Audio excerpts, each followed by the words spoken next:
여러분 혹시 지난 10년 동안 조용히 임대주택을 유지해 오셨다면 어쩌면 본인도 모르는 사이에 엄청난 당첨 복권을 쥐고 계신 걸지도 모릅니다.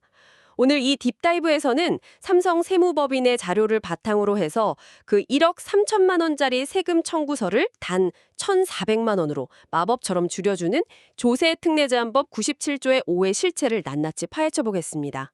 네, 이게 진짜 그야말로 파격적인 법이거든요. 조건만 딱 맞춘다면 세금의 앞자리가 아예 달라지니까요. 그러니까요. 단순히 세금을 뭐 조금 깎아준다 이런 수준이 아니더라고요. 제가 양도차익 5억 원을 기준으로 계산된 자료를 봤는데 이건 단순한 할인이 아니라 정부가 지난 10년간의 수고에 대해서 밀린 월급을 한 번에 확 정산해주는 그런 느낌이었어요. 아주 정확하고 흥미로운 비유입니다. 이 혜택의 핵심은 양도소득세 100% 감면이거든요. 만약에 이 혜택 없이 단순히 다주택자에게 매기는 무거운 벌칙성 세금인 중과 이것만 피한다고 가정을 해도 원래는 약 1억 3천만 원의 양도소득세를 내야 합니다. 1억 3천만 원이요. 와, 어마어마하네요. 그렇죠?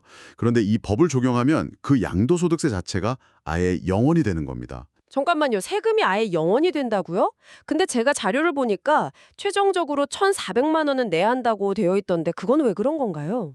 그게 정부가 양도소득세를 전액 면제해주는 대신에 그 면제받은 금액의 20% 정도는 농어촌 발전을 위해 조금 떼어달라고 요구하기 때문입니다. 아, 농어촌 특별세 뭐 그런 건가요? 네, 맞습니다. 이게 바로 농어촌 특별세예요. 그러니까 1억 3천만 원을 고스란히 내야 했던 거대한 세금 폭탄이 1,400만 원 수준의 특별세 납부로 극적으로 바뀌는 구조인 거죠. 와, 1억 넘는 돈을 안 내도 된다니 확실히 정부가 집주인들과 일종의 거대한 거래를 한 셈이네요. 그런데 이게 아무 때나 가입해서 받을 수 있는 혜택이 아니라면서요? 네, 안타깝게도 그렇습니다. 이 혜택은 정부가 과거 임대 시장을 안정시키기 위해서 특정 시기에 한시적으로 던진 일몰 혜택이었거든요.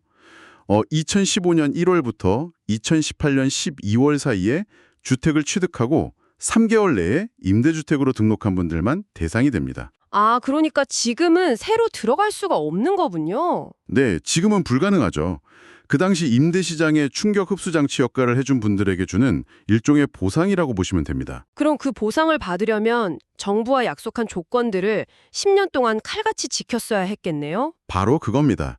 집주인은 전용 85제곱미터 이하의 주택을 10년이라는 긴 시간 동안 계속 임대하면서 세입자를 보호하기 위해 임대료도 1년에 5% 이상 올리지 않아야 했습니다. 아, 그 유명한 5% 룰이군요. 네, 맞아요. 단 한 번이라도 이 5% 징액 제한룰을 어기면 모든 혜택이 날아가는 아주 엄격한 조건이었죠. 참고로 아파트 임대사업자의 경우에는 10년 의무 기간을 채우고 임대가 강제로 종료되는 자동 말소 시점이 와도 이 조건들만 잘 지켰다면 여전히 혜택 대상이 됩니다. 오, 자동 말소 되어도 괜찮군요. 근데 잠깐, 여기서 강한 의문이 하나 드는데요.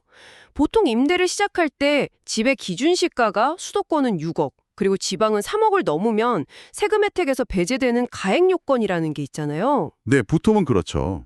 근데 2015년 이후로 집값이 막 엄청나게 뛰었는데 그럼 결국 가액 요건에 걸려서 이 혜택이 무용지물이 되는 분들이 수두룩한 거 아닌가요? 그 지점이 바로 오늘 분석의 가장 짜릿한 반전입니다. 놀랍게도 2018년 9월 13일 이전에 등록한 물건에는 그 가액 제한 요건 자체가 아예 없었습니다. 진짜요? 와, 집값이 얼마든 상관없이 등록 날짜만 맞으면 무조건 통과였던 황금기가 있었군요.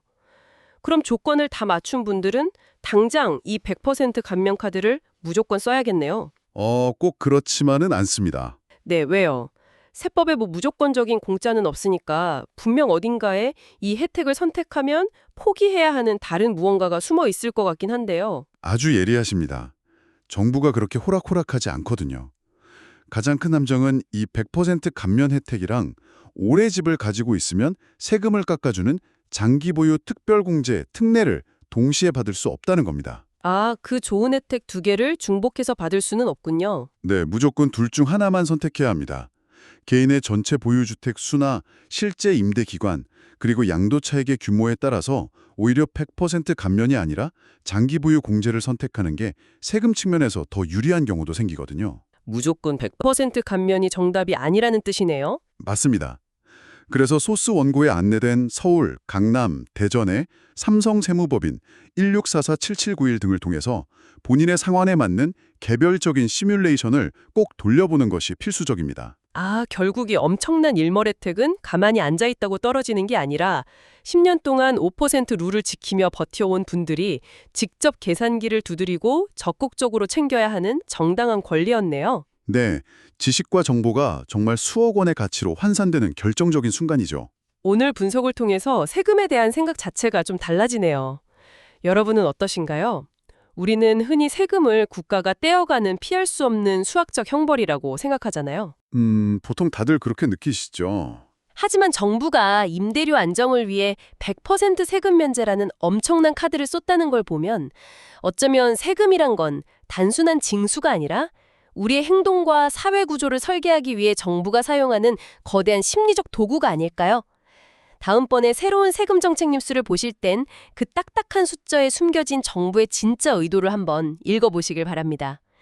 그리고 여러분의 서랍 속이나 과거의 계약서 더미 안에도 시한폭탄처럼 기한이 지나가고 있는 또 다른 일몰절세 혜택이 잠자고 있지는 않은지 꼭 한번 확인해 보시길 바랍니다.